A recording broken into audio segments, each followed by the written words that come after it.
দিয়ে দিলাম দুধটা।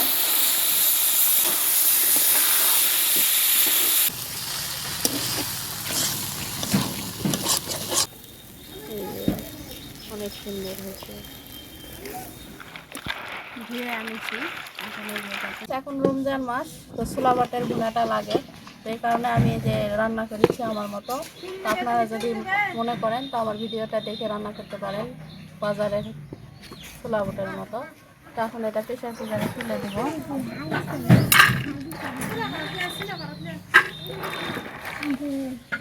আমি ছোলাটা সকালে ভিজে রাখছিলাম, তো এখন বেলা মনে করেন গেছে, বিকাল পড়ে গেছে। তো এটা এখন এই যে প্রেশার কুকারে দিলাম। এখন এখানে পানিটা দিয়ে দেবো, যে 2 মগ পানি দিয়ে দিচ্ছি। এই যে হয়ে গেল সিদ্ধ হওয়ার কারণে।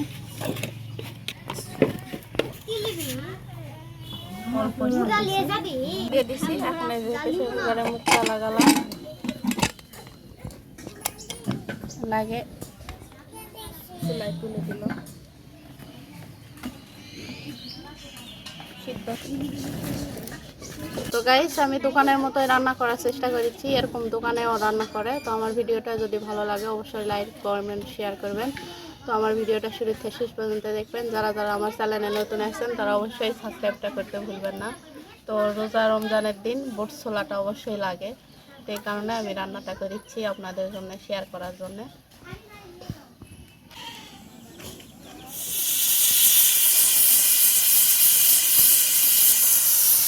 ছয়টা সিটি দিছে, এটা এখন নামাই নেব। ফিশটা বার করে দিই।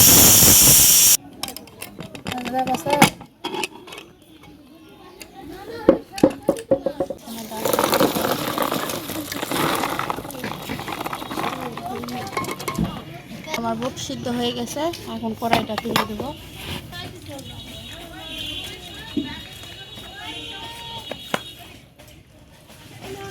কড়াইটা তুলে দিলাম।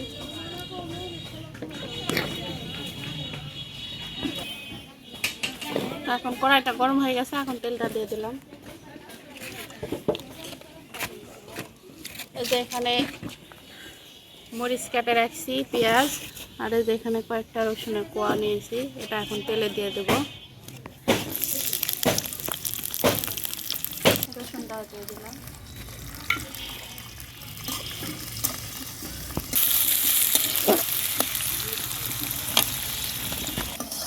তো গাইস, ইফতারের ছোলা বুটটাই বেশিরভাগ খাওয়া চলে, তো আমি এটাই খাই, বাজার থেকে কিনে আনিনি, বাড়িতে যেহেতু বানাবো, তো এই কারণে এই যে বাড়িতে বানাচ্ছি।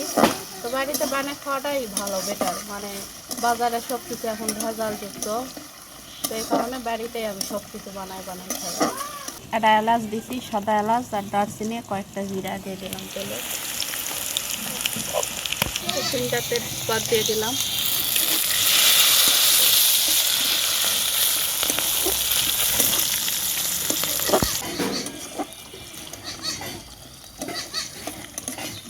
তো এখানে সব কিছু দিয়ে দেবো তেলেতে। লবণটা দিয়ে দিচ্ছি পরিমাণে দিই, কারণ বেশি হলে সমস্যা।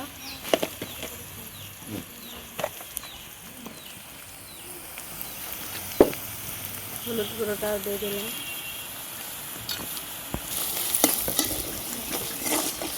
একটু মশলা বাটা দিলাম, এই যে মশলা বাটা।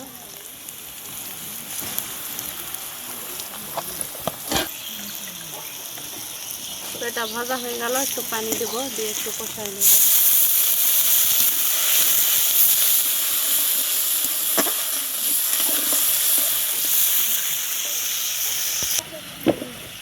তো গাইস, এই যে মশলাটা কষা হোক, একটু ঢাকনা দিয়ে রাখবো 5 মিনিট। তাদের বাড়ি বাড়ি প্রেশার কুকার নাই, তারা অবশ্য পাতিলে সিদ্ধ করে নিতে হবে।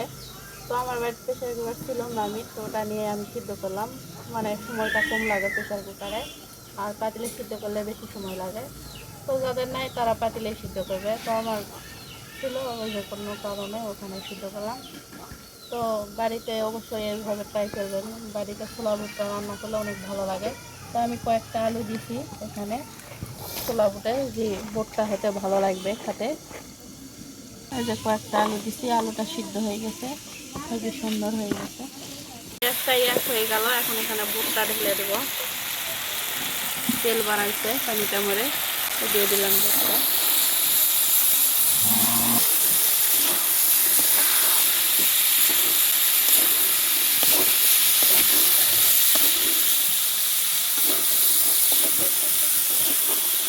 ভেজে রাখছিলাম গুঁড়া করে, এটা দিয়ে দেবো ছোলা বুটের উপর ছড়িয়ে।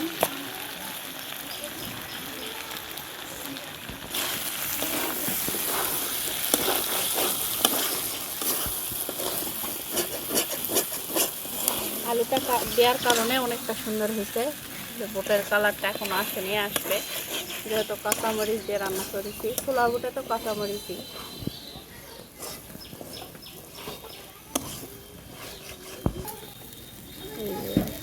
অনেক সুন্দর হয়েছে।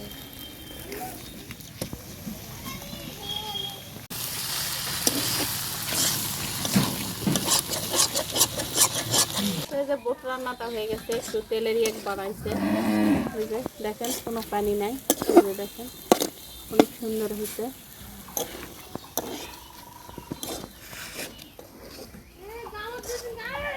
অল্প উপকরণে বাড়িতে ছোলা বুটটা হয়ে গেল।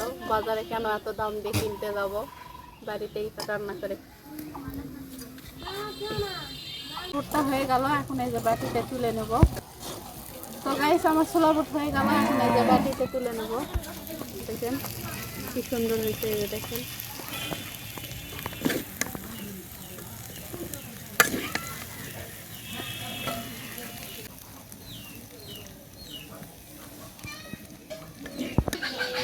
তো গাইস এখানে কয়েকটা কাঁচামরিচ কুচি করছি, কয়েকটা ধনিয়া পাতা, কয়েকটা পেঁয়াজের কোয়া।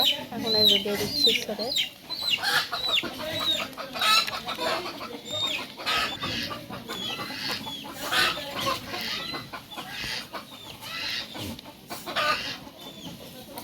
কয়েকটা ধনিয়া পাতা দিলাম।